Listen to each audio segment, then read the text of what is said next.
What's up, guys, and welcome back to another episode of WFTCAST. In today's episode of WFTCAST, we are previewing the Cowboys versus Washington game that is going to play tonight on Sunday Night Football. Today, joining me is my first ever guest, and it is my dad.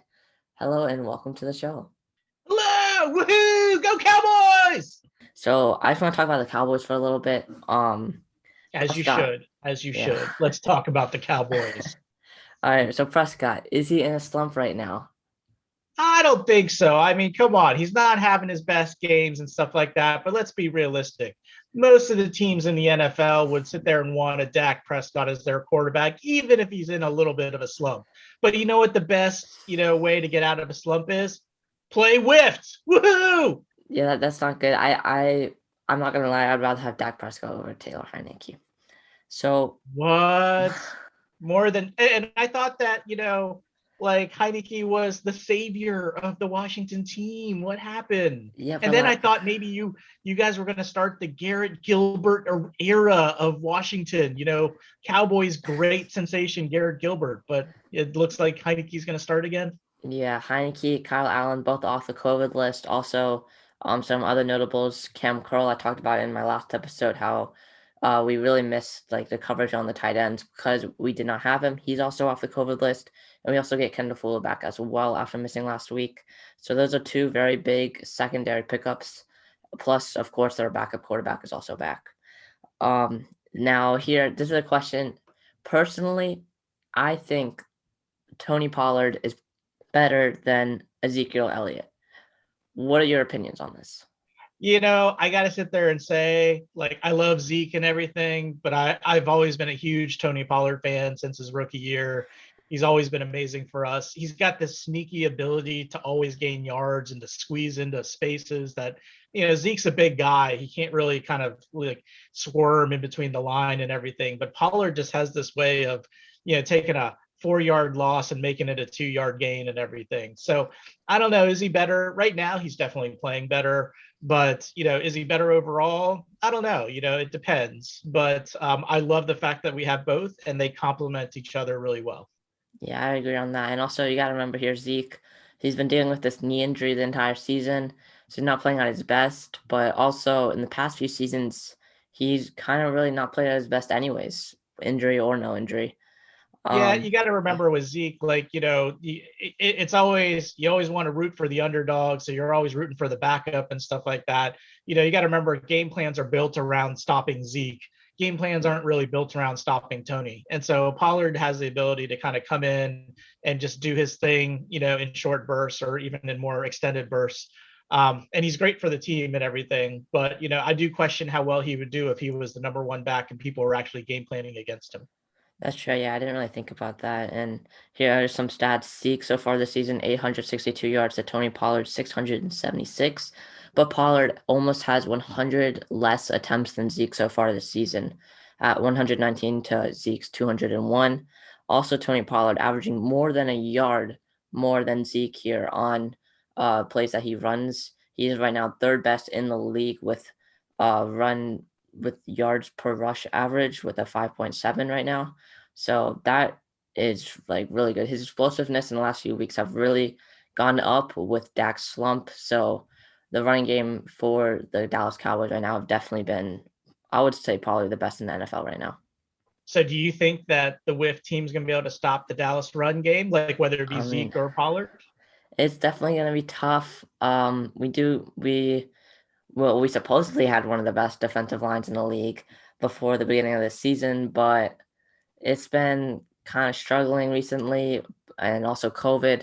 Montez Sweat did come back last week, and he got the forced fumble, and I believe he got a sack too in it. So he's definitely back like he never left. I would say he's probably better than when he left with the broken jaw.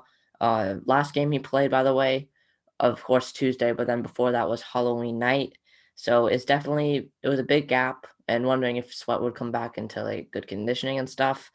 And Ron Rivera's really liked him. And I think the defensive line here, again, we're without Chase Young, that's the right end there, and then Montez Sweat with the left end. But I don't think we'll be able to stop him, to be honest. It's going to really come down to the linebackers, because once they get past the defensive line, the linebackers, we don't really have that great linebackers. And we have a rookie who's missed a lot of tackles so far this season in Jamin Davis.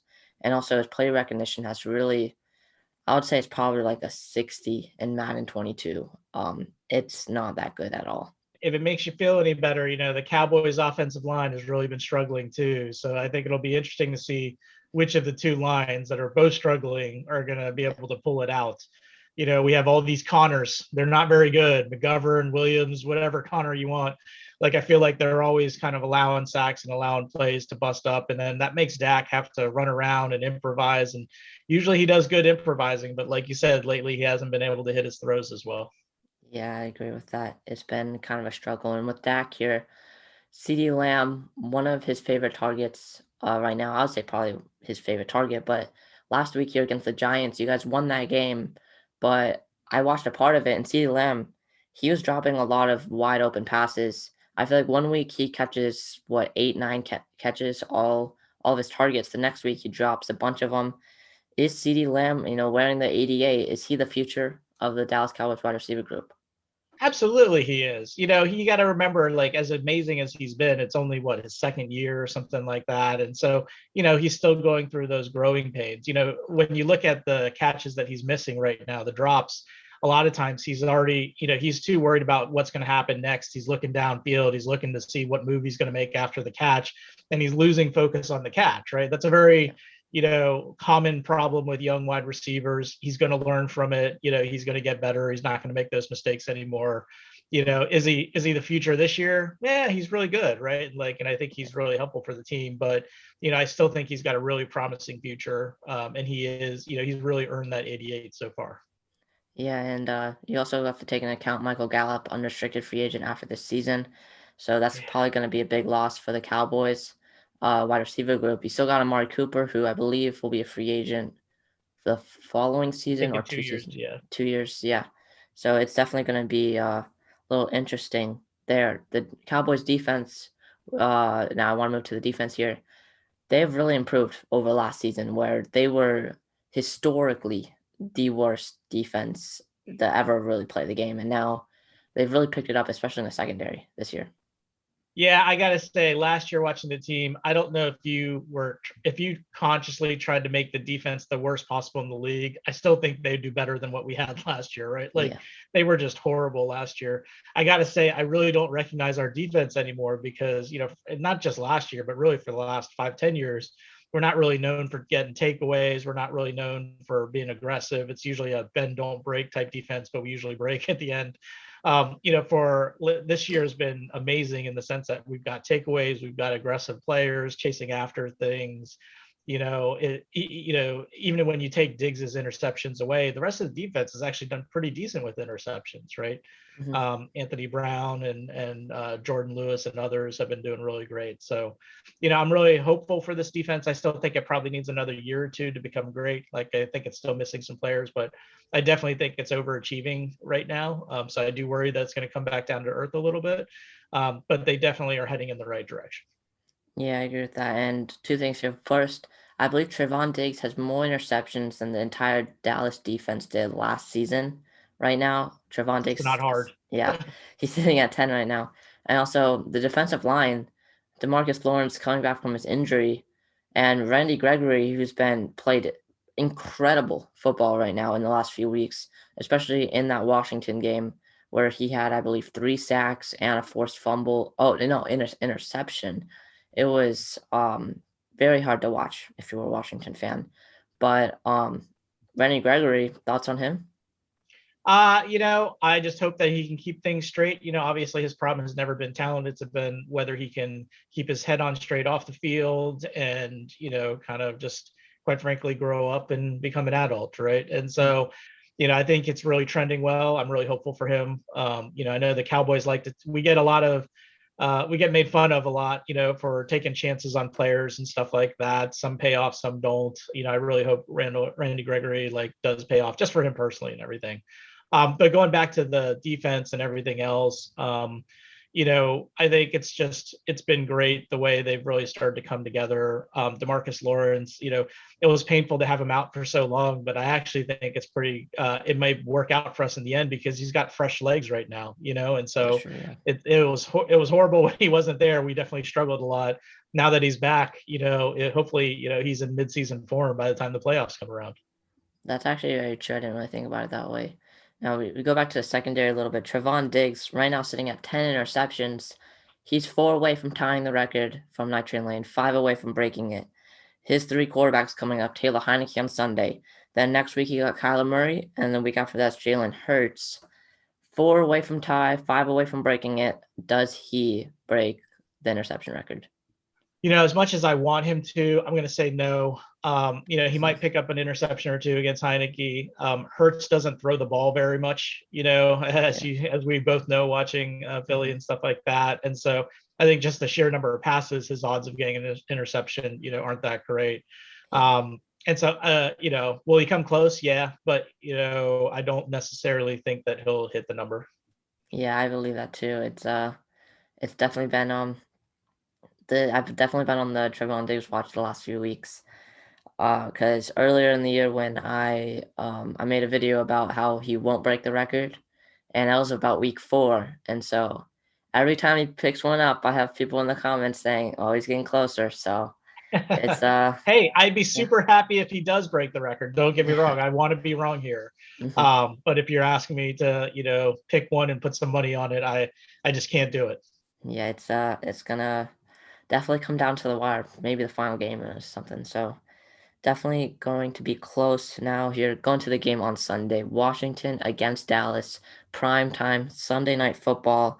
It's a big game for Washington. We need a win here to stay in the playoff race.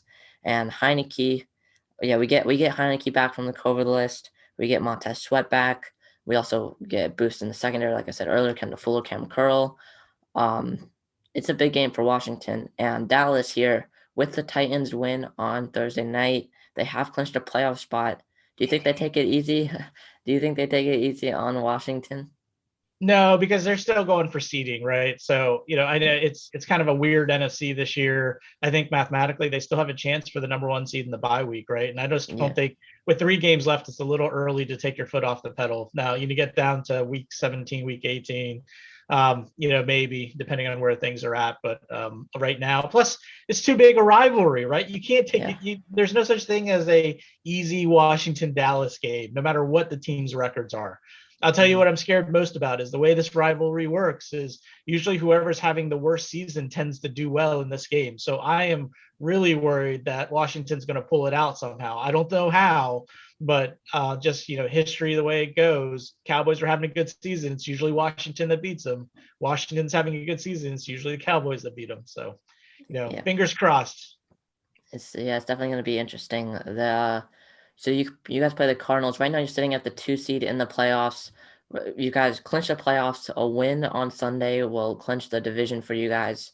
The Packers right now in the number 1 spot. The Cardinals, I believe, in the number 3 spot. You guys play the Cardinals the week after the Washington game. The Packers, I believe you're still going to need a loss from them, plus a few wins if you guys want that 1 seed.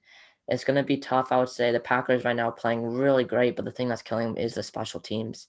So it's going to really come down to who can make the least amount of mistakes. And yeah, any bold predictions for this game? So far, Cowboys win! Woohoo! um, yeah, I'm not sure if I don't know if I want to say that's bold or not. I'm just gonna have no comment on that. But my bold prediction for this game, Montez Sweat's gonna get 3+ sacks.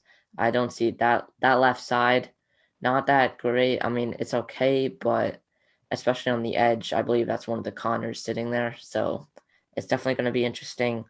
Washington's gonna bring pressure. They're gonna try and bring pressure with 4. I believe it's gonna work. Sweat's gonna get 3+ sacks, but hopefully we win. So my bold prediction, I think Michael Gallup has a big game. Like you Mm. said, Ceedee Lamb's been struggling a little bit. Cooper's always being double covered and such. Michael Gallup's a free agent at the end of the year. He wants his big paycheck. I doubt the Cowboys are going to be able to give it to him as much as we'd like to. he needs some big games to break out here. So I think this is an opportunity for him to, increase his salary demands with a big game against Washington. Yeah. Well, thank you for coming on this episode of WFTCAST. That's our first guest. Thank you so much again. See you guys in the next one. Peace.